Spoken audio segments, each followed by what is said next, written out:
G'day folks, Jason here from the Udderfarm. I'm actually on the trial property and this is my last winter graze before spring. What I'm going to do, I'm going to show you the power of what 8 head of cattle can do in this little area in a 12-hour period overnight. So as you can hear, they're pretty demanding. This is what it's like every day. They get a fresh move morning and night. So I'll let them in and we'll come back in the morning and I'll show you what they've done. Rightio.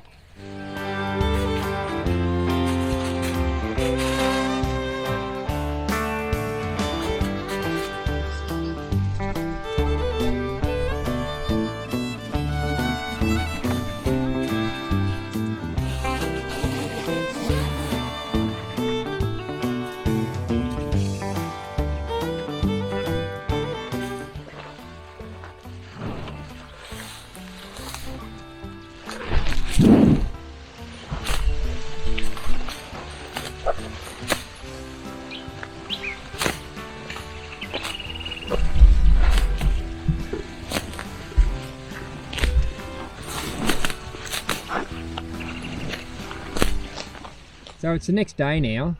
The area itself is 242 square meters or 0.05 of an acre, and I had 2,710 kilos or 5,974 pounds of cattle on here.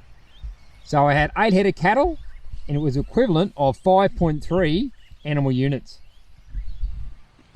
So if I was to work that out per acre, it'd be 54,200 kilos per acre or 119,480 pounds per acre.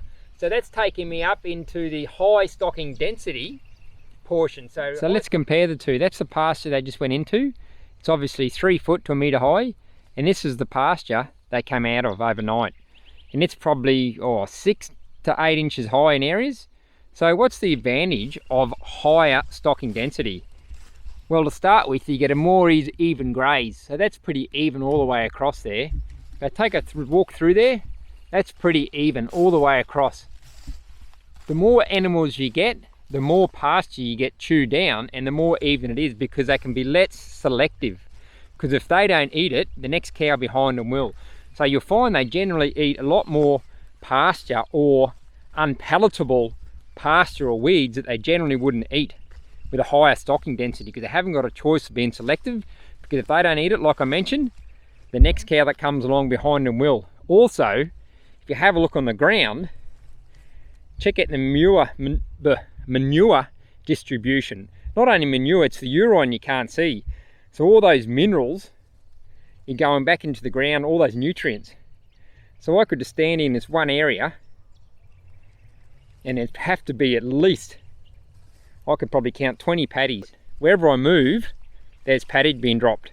So that manure cycle is adding all that nutrients back into the ground.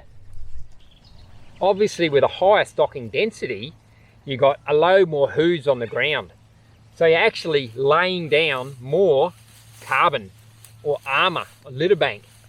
So this is laying down, this is protecting the soil from the sun. Also limiting the amount of compaction the rain can do. That stops the sunlight drawing the moisture out of the ground. It's adding a thermal blanket or a thermal layer to the ground.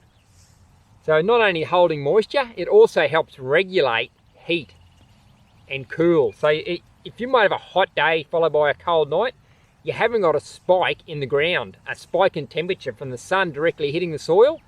It's adding that thermo blanket, so it's regulating and controlling the temperature in the soil, which is very beneficial when it comes to the soil microbes and holding the moisture in the ground. And obviously with moisture in the ground, the more the plant can grow back and recover. It's got the nutrient cycle from manure, and it's got the moisture, and it's got armour. I just filled up their water and readiness for tomorrow's move. So they're the main advantages of higher stocking density and what you can achieve. So if you like the content, guys, hit the subscribe button, hit the like button, and hit that notification bell if you want to be notified of when we put up new content. Have a good morning, have a terrific afternoon, and an awesome evening, guys, wherever you're watching this from, and we'll catch you later.